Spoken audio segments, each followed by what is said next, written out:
এই রঘুনন্দন পূর্বের জন্মে কে ছিল, আমরা সেই আলোচনাটি করব, আপনারা শ্রবণ করবেন।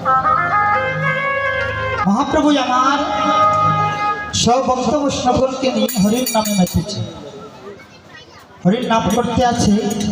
তার সঙ্গে একজন ভক্ত ছিল যার নাম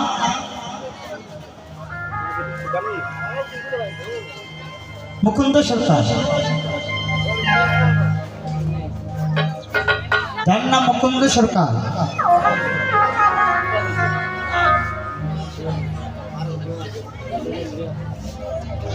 সেই মুকুন্দ দাস বাবা তিনি ছিলেন একজন কবিরাজ। তিনি মহাপ্রভুর সঙ্গে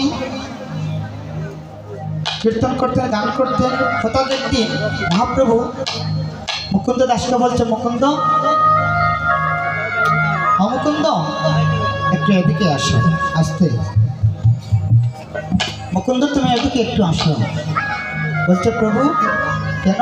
এভাবে মাথায় হাত দিয়ে যখন হাত দিতে গিয়েছে তখনই মুকুন্দ ঘোষ বলছে, প্রভু গো, তুমি তো যাকে আশীর্বাদ করো তাকেই তো বেতা দাও। তুমি যাকে আশীর্বাদ করো তাকেই তো তুমি বেতা দাও। কাঁদিতে আছে। বলছে, না মুকুন্দ, আমি তোমাকে আশীর্বাদ করছি, তুমি গৃহেতে চলে যাও। তুমি যদি আমার সাথে এভাবে কীর্তন করো, তুমি পরিবারের বড়, তুমি যদি আমার সাথে কীর্তন করো তাহলে গ্রামের সবাই বই পেয়ে যাবে। তাই মুকুন্দ, তুমি এক কাজ করো, তুমি গৃহে চলে যাও, শ্রীকুণ্ডে তুমি চলে যাও। তুমি সেখানে গিয়ে তুমি তোমার চিকিৎসা করো আর গৌরহরির নাম গুণগান কীর্তন করো আর নাম বিতরণ করো। তাই গৌরহরি বল, মুকুন্দ তুমি নাম বিতরণ করো। তিনি প্রতিজ্ঞা করেছিলেন, তার শর্ত ছিল, আমি কোনো রাজা জমিদারের চিকিৎসা করব না। মুকুন্দ দাসের শর্ত ছিল, আমি কোনো রাজা জমিদারের চিকিৎসা করব না, আমি একমাত্র দিনহীন কাঙ্গাল গরিব যারা আছে তাদের চিকিৎসা করব।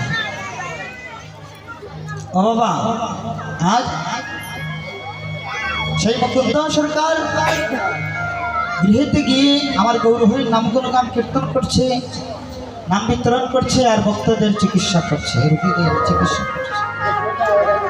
চিকিৎসা করতে করতে একদিন তার স্ত্রীর পেটে পীড়া হলো, ভীষণ ব্যথা। মুকুন্দ ঘোষের স্ত্রীর পেটে ভীষণ ব্যথা। কিন্তু যে মুকুন্দ সারা বাংলার সুনাম ছড়িয়ে পড়েছিল, কোনো রোগ যদি না কমে যদি মুকুন্দ ঘোষের কাছে কেউ চলে যায় তাহলে তার রোগ থেকে মুক্তি পেয়ে যায়, সারা বাংলায় সুনাম হয়েছিল। কিন্তু সেই মুকুন্দ যখন তার স্ত্রীর পেটে ব্যথা হলো, কিন্তু তার স্ত্রীর ব্যথা কমাইতে পারছে না। হরিব, মুকুন্দ ঘোষ তার স্ত্রীর ব্যথা, মহাপ্রভু, ওগো মহাপ্রভু, ওগো মহাপ্রভু, মহাপ্রভু, হ্যাঁ মহাপ্রভু বলছে, মুকুন্দ, মুকুন্দ কেন শুনছে? বলে, প্রভু গো, প্রভু গো, আমি সবার রোগ সারাইতে পারছি, কিন্তু প্রভু গো, আমার স্ত্রীর কেন রোগ সারাতে পারছি। তখন মহাপ্রভু বলেন, মুকুন্দ, তোমার মনের ভিতরে অহংকার জন্ম নিয়েছে, তোমার মনের ভিতরে অহংকার জন্ম নিয়েছে, সেই জন্য তুমি তোমার স্ত্রীর সুখ সারাতে পারছো না। মুকুন্দ বলছে, প্রভু গো, আমি তো জীব, কখন আমার অপরাধ হয়, কখন আমার ক্ষমা হয়, কখন আমার অহংকার হয়, তা তো বলতে পারছি না। প্রভু তুমি আমাকে এবার কৃপা করো, এবার আমাকে কৃপা করো। মুকুন্দ বলছে, মুকুন্দ, মহাপ্রভু বলছে, মুকুন্দ তুমি চিন্তা করো না, এই নাও, এই নাও আমার মুখের পান, তুমি তোমার স্ত্রীকে সেবন করো, দেখবে তোমার স্ত্রীর তোমার রোগ সেরে যাবে। আমা মহাপ্রভুর মুখের পান এনে, পান তাম্বুল এনে যখন তার স্ত্রীর বদনে দিল, তার রোগ থেকে মুক্ত হয়ে গেল। কিন্তু গোমা রোগ মুক্ত হলো, কিন্তু আরেকটি লক্ষণও দেখা দিল। কি লক্ষণ? মুকুন্দ দাসের স্ত্রী হলেন গর্ভবতী। হরিব,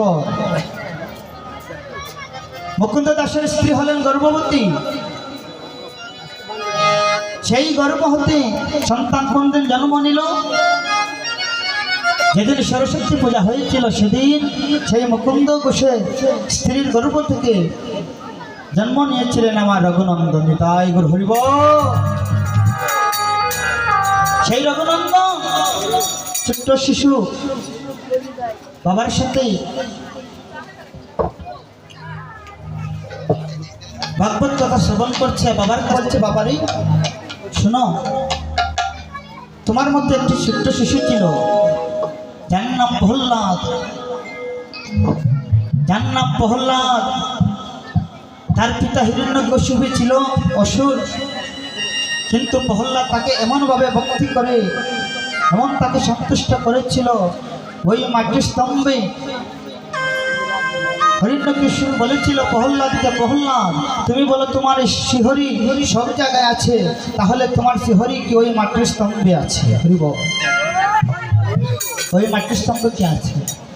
প্রহ্লাদ বলছে, বাবা গো তুমি বলো আমার শিহরি কোন জায়গায় নাই, তুমি বলো আমার শিহরি কোন জায়গায় নাই। হিরণ্যকশিপু বলছে, প্রহ্লাদ যদি তোমার ভগবান সব জায়গায় থাকে, শিহরি থাকে, তাহলে ওই পটিকের মধ্যে দেখাও।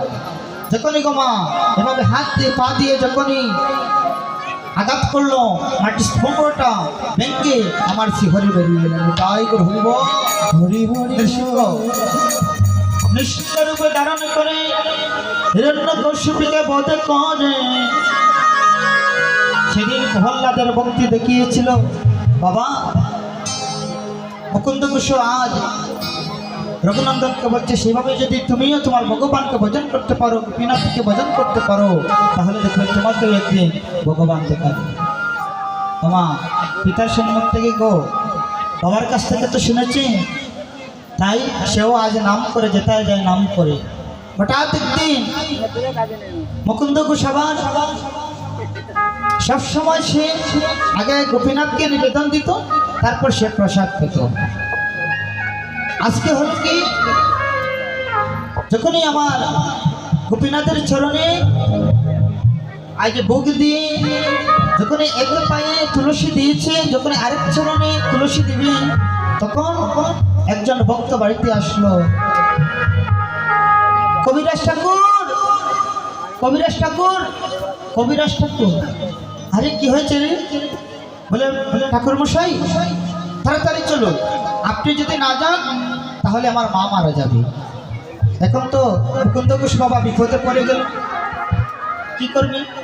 একদিকে আমার ভগবানের সেবা পূর্ণ হয় নাই, সেদিকে আবার ভক্তের সেবা, কি করবে? মনে মনে ভাবছে, আহারে আমি তো আর কয়দিন আছি, আমি তো আর বেশি দিন বাঁচবো না, আমি যখন থাকবো না আমার বিহনে তো আমার সন্তানের তো পূজা দিতে হবে গোপীনাথে, তাহলে ছোট্ট শিশু গোপীনাথ তাকে দিয়ে আজ পূজাটা করিয়ে দেব।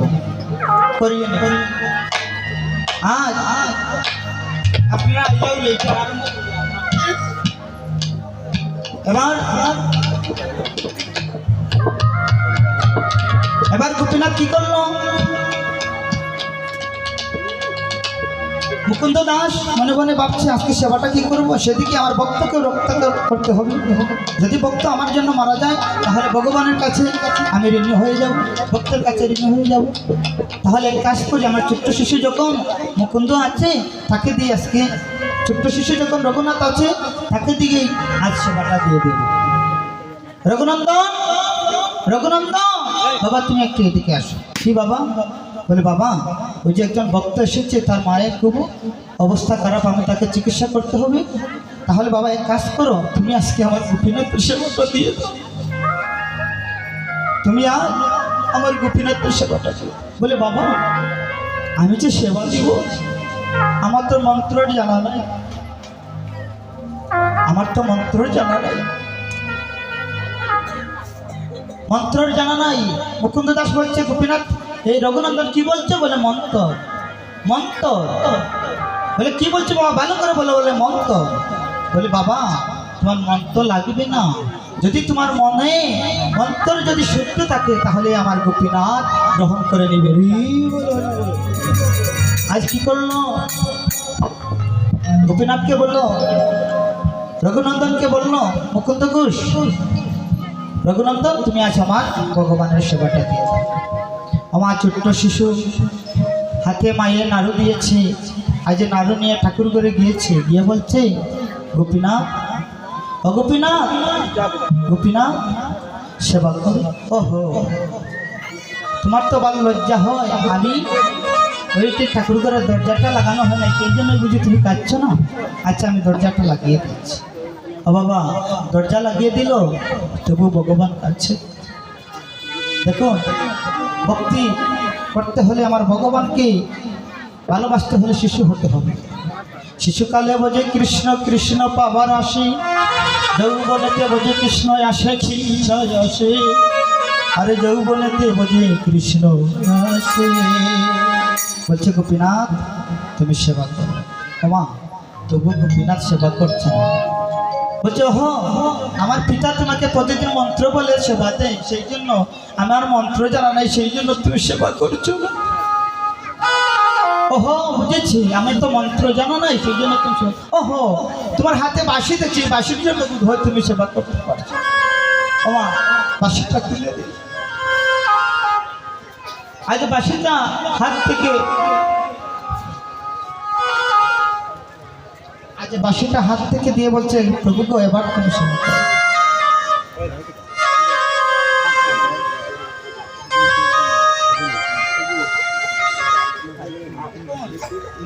বলছো বাঁশির জন্য হাতে বাঁশির জন্য মনে হয় তোমার অসুবিধা হচ্ছে তুমি সেবা করছো ওহো তোমার মাথার মধ্যে চূড়া সেই জন্য বোধ হয় তুমি যদি সেবা করো যখন লাগবে মাথার চূড়াটা পড়ে যাবে তোমার মাথার চূড়ায় অসুবিধা হবে তাহলে আমি মাথার চূড়াটা নেব ও বাবা মাথার চূড়াটা নেমে দিচ্ছে তবু ভগবান সেবা করে হাত জুড়ে বলছে প্রভু গো প্রতিদিন তো আমার পিতা তোমাকে সেবা দে কত কিছু মন্ত্র বলি আমার তো মন্ত্র জানাই নাই ওহ বুঝেছি অনেক দেরি হয়ে গিয়েছে সেই জন্য তুমি সেবা করছো না আমি বাবার হয়ে তোমার কাছে ক্ষমা চেয়ে নিচ্ছি প্রভু তুমি সেবা করো তবুও ভগবান সেবা করে না আমার গোপীনাথ সেবা করে রঘুনন্দন রঘুনন্দন বলছে গোপীনাথ হাত যদি তুমি সেবা না করো তাহলে আমার পিতা যে আমাকে মারবে বলবে আমি তোমার সেবা দিতে পারছি গোপীনাথ তুমি যদি সেবা না করো আমি তোমার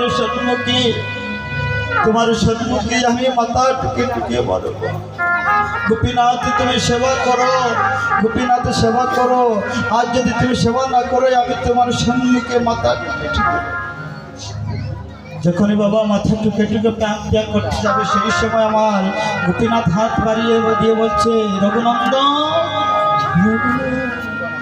রঘুনন্দন রঘুনন্দন দে নারু দে আমি আজ তোর হাতে সেবা করব আজ গোপীনাথ আমার হাত বাড়িয়ে বলছে রঘু রে তুই আমাকে সেবা দে রে রঘু তুই আমাকে তোর মতন করে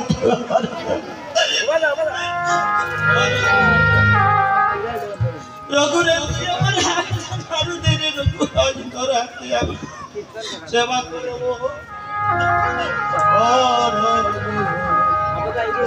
রঘু রে তুই আমার গোবিন্দ হে আজ রঘুনন্দনের হাতে আমার ভগবান সেবা করছে ওমা সেবা করতে করতে সবটি নাড়ু খেয়ে যাচ্ছে একটি নাড়ু রয়ে গিয়েছে একটি নাড়ু রয়ে গিয়েছে সেটি আর আমার রঘুনন্দন গোপীনাথকে দিচ্ছে কেন দিচ্ছে না প্রতিদিন তো বাবাই দেখছি সেবা দেয় আমাদের জন্য প্রসাদ নিয়ে যায় আর আজ যদি আমি প্রসাদ না নিয়ে যাই তাহলে পিতা আমাকে বলবে আমি সবটি খেয়ে ফেলেছি।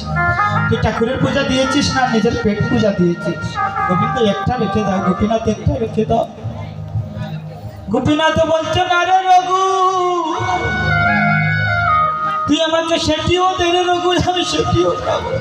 বলছে প্রভু তুমি তো প্রতিদিন না হয় একটি রাখো, তাহলে তুমি আজ কেন সবটি খেয়ে নিচ্ছ? গোপীনাথ আমার বলছে রঘু রে রঘু, তুই তো জানিস না রে রঘু, ও রঘু রে, আমি আজ কেন সেবা করছি তোর হাতে জানি, তোর মতো করে আমায় কেউ সেবা দে না। রঘু তোর মতো কেউ তো আমার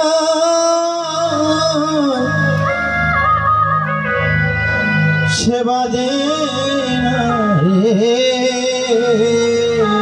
ও রঘু রে, তোর মতো করে আমায় সেবা দে না। রঘু তোর মতো করে কেউ সেবা দে না রে। আমার রঘু তোর মতো করে আমায় সেবা দে না। রঘু তোর মতো করে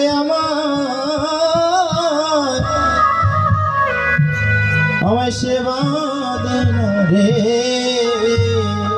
নয়নের জলে ওই ভিজে ভিজে মতো করে খেয়ে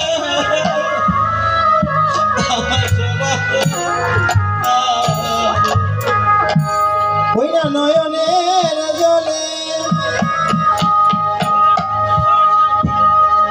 বুক বাসে রে,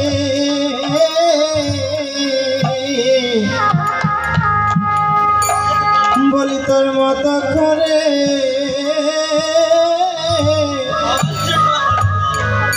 আমার সেবা দে না রে।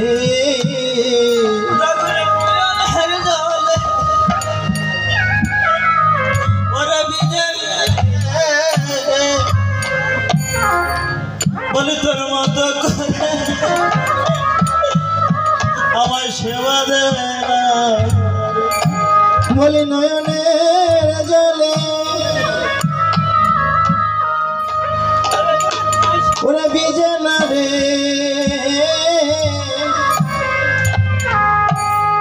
রঘু তোর মতো কে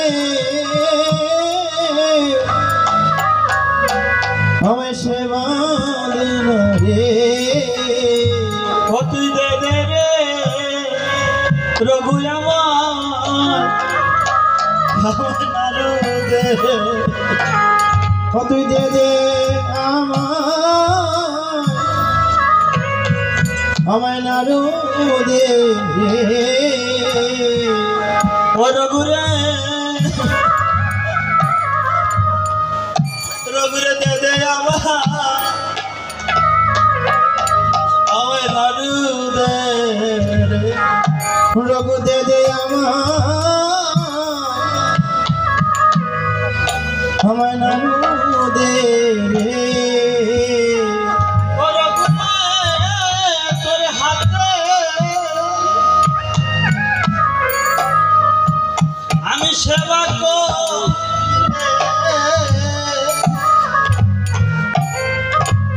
রঘু দে দে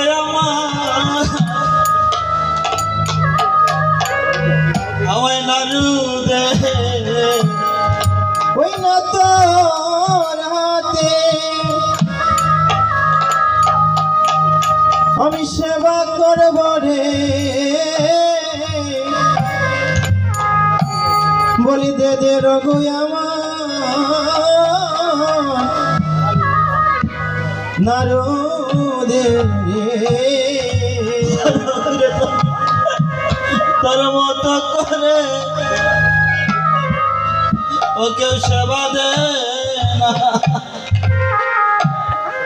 বলি তোর মতো করে কেউ আমার সেবা দে না রে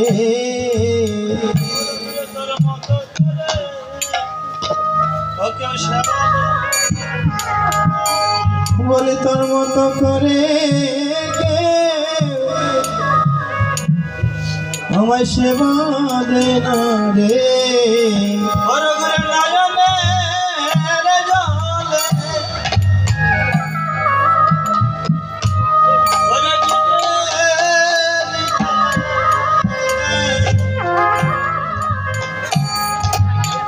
রঘুরে তোর মতো করে আমার সেবা দিবি না। ওই না নয়ন জলে ভিজে ভিজে রে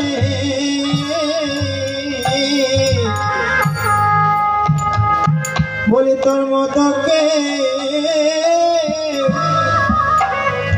আমার সেবা দে না রে রঘুরে নয়নের জলে ওই ভক্ত বাসাইয়ে মতো করে কেউ সেবা দে না রে। ওই না নয়ন জলে ভিজে ভিজে রে তোর মতো কে সেবা দে না রে ভক্তগণ, আজ গোপীনাথ আমার রঘুর হাতে সেবা করে বলছে, রঘুরে তুই আমাকে সেবা দে। ওমা, আজ যখনই রঘুনন্দনের হাতে আমার গোপীনাথ সেবা করে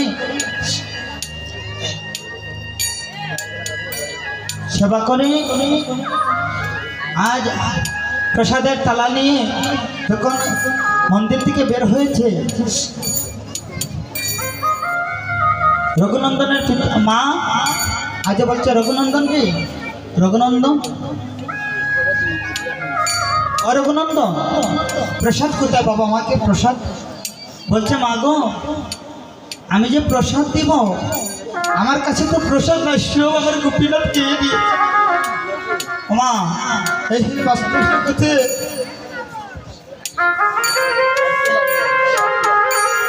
বাস্তব জগতে কেউ যে আমার ভগবান সেবা করেছে, বলছে, গোপীনাথ রে,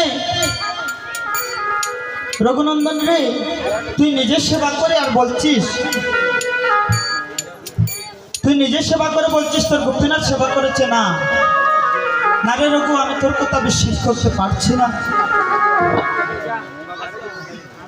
যখন এই কথা বলছে,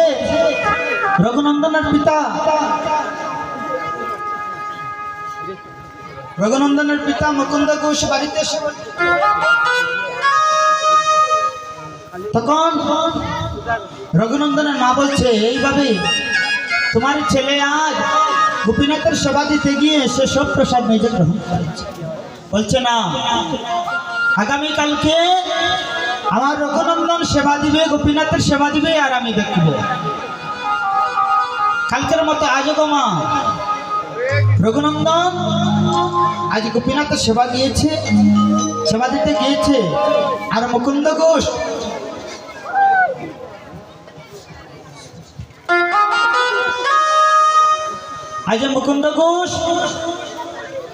বাহির থেকে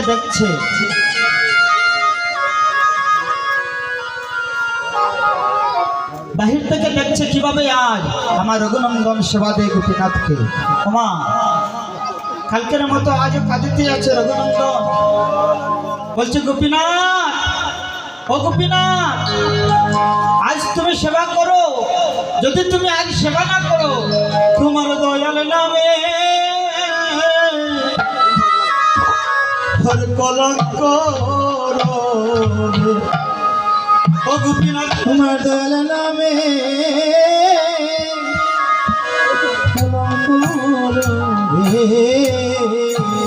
ও তোমার ভক্তের নামে কলঙ্ক রবে।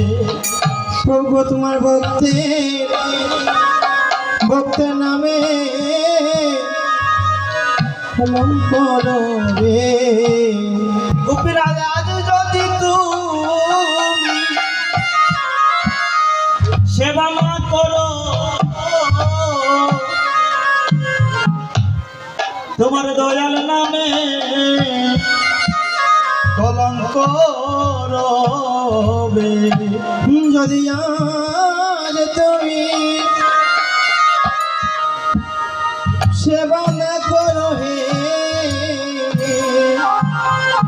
তোমার ভক্ত নামে কলঙ্ক রবে।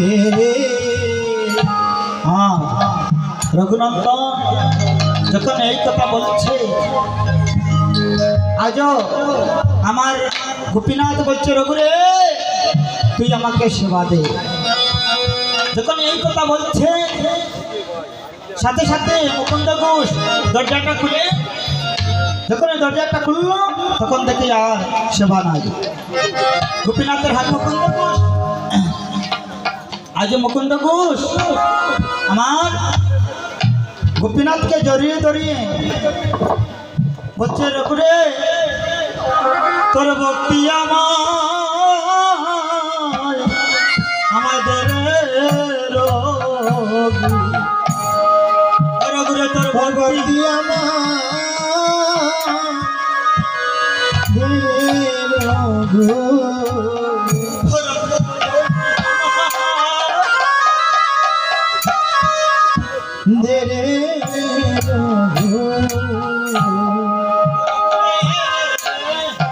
পুত্র হয়ে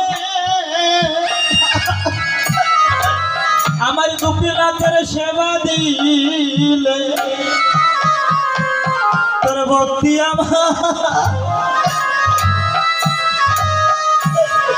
আমাদের ও তোর পুত্র আমার পুত্র হয়ে সেবা দিলে রে।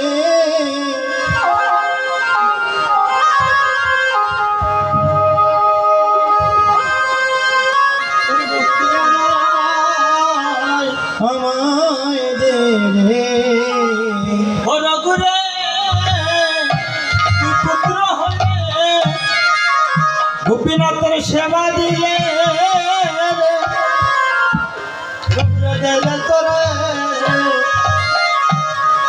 তোর ভক্তি আমায় দে। ও তুই পুত্র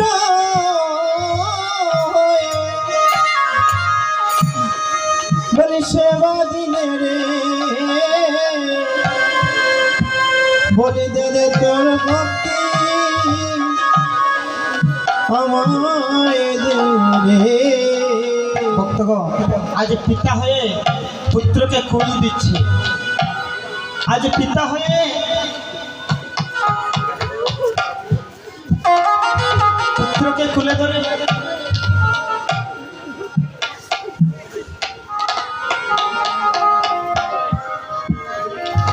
আজ পিতা হয়ে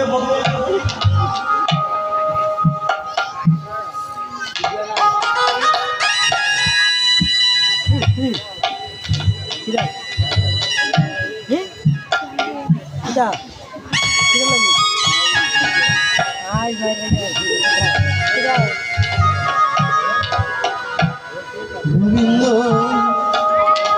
আজ পিতা হয়ে পুত্রকে কোলে জড়িয়ে ধরেছে আর বলছে, রঘুরে তোর যে ভক্তি আছে বাবা, সেই ভক্তিটুকুই আমার দিতে। আমি এতদিন ধরে আমার গোপীনাথের সেবা দেই, কিন্তু একদিন তো আমি আমার গোপীনাথকে সেবা দিতে পারি নাই। শুধু শুধু মন্ত্রই বলে গিয়েছি, কিন্তু রে গোপীরে রঘুরে তোর মতো একদিনে কেঁদে আমি গোপীনাথের সেবা দিতে পারলাম না। আজ পিতা হয়ে পুত্রকে কুল দিচ্ছে আর বলছে, রঘুরে তোর মধ্যে যে ভক্তি আছে, তোর মধ্যে যে ভক্তি আছে, প্রেম আছে, সেই প্রেমটুকুই আমায় দে। সেই জন্য এই রঘুনন্দন পূর্বে ছিলে গো মা, কামদেব মদন এবার কলিযুগে রঘুনন্দন হয়ে এসেছেন। তাই গৌর হরিব হরি বল হরি বল হরি বল। ভক্তগণ, এই যে ছাদের বাজার ভেঙে যাবে, কত কষ্ট করে আপনারা ছাদের বাজার বসিয়েছে। এই বাজার বসাইতে গিয়ে কত কষ্ট করেছেন, কত মান অভিমান ত্যাগ করে ভক্তদেরকে এনেছে। আজ কিছুক্ষণের মধ্যে যজ্ঞ সমাধি হবে। ভক্তগণ, আমাদের আর এমন দিন হবে কিনা জানি না। আজকে আমি আছি, কাল থাকবো না। এই জগতে আসার ধারাবাহিকতা আছে, কিন্তু যাওয়ার ধারাবাহিকতা নয়। সবাই একটু সবাইকে কৃপা করবেন আর আমাদেরকে দুলি দিয়ে এই আশীর্বাদটুকু করেন যেন আমরা প্রতি বৎসর যেন এইভাবে হরির নাম সংকীর্তন বসাতে পারিনি। তাই হরি বল হরি বল। সবাই একটু ধুলাই আমাদেরকে দিয়ে যাবেন আর কৃপা করবেন যেন আপনাদের মতো সাধু গুরু বৈষ্ণবের চরণগুলা আমাদের অঙ্গে লেখন করতে পারে। ওরে মাকো দুলা দুলাই অঙ্গে মাকো রে। বলি বলি মাগো মাগো দোলা অঙ্গে মা করে। মাকো দুলা দুলাই অঙ্গে মাকো রে। সবাই দুলা মাকো। বলি মাগো মাগো দোলা অঙ্গে মা করে। আমাদের এমন দিন আর হয় কিনা। মাকো দুলা দুলাই অঙ্গে মাকো রে। বলি আমাদের মন্দির কি হয়ে বাধা হো। বলে মাগো মাগো দোলা অঙ্গে মাগো রে। আমাদের হয় কি না হো। মাকো দুলা অঙ্গে মাকো। আমাদের মন্দির কি হয় কি না হো। বলে মাগো মাগো দোলা অঙ্গে মাগো রে। আমাদের দিন কি আর হবে। মাকো দুলা অঙ্গে মাকো রে। আমাদের মন্দির কি আর হয় বাধা হয় রে। মাগো মাগো দোলা অঙ্গে মাগো রে। এই জগতে কারো ভাগ্যের কথা কথা যায় না বলা। বলে খারে ভাগ্যের কথা যায় না বলা। এই জগতে কারো ভাগ্যের কথা কথা যায় না বলা। বলে কারো ভাগ্যের কথা যায় না বলা। কখন জানি উড়ে যায় আমাদের হরিব ওরে আয়ু বেলা। কারো ভাগ্যের কথা ও কথা যায় না। হাইরে কখন জানি উড়ে উড়ে যায় রে বেলা। কারো ভাগ্যের কথা যায় না বলা। পক্ষ দেওয়া মহা দুলা দেব রে। ভব দাদা দোলা রে আমি বহু জন্মে ওই জন্মের অপরাধী দাও দাও আমায় দোলা রে। আমি বাবা জন্মের অপরাধী দাও দাও আমার চরণ দোলা রে তুমি দেখো দেখো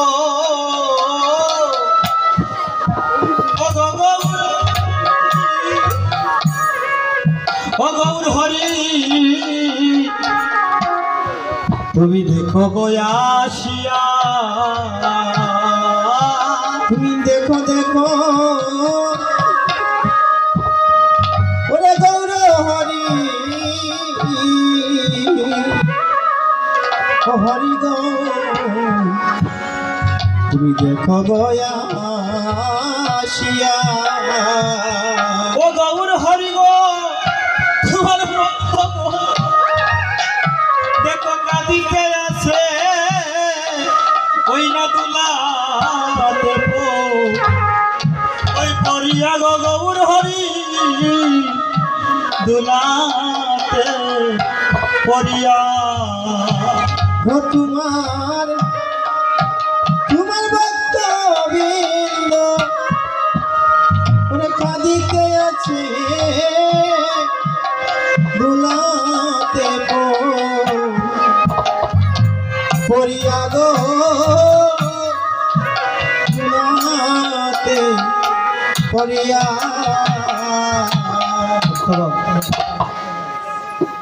আজ গৌর হরি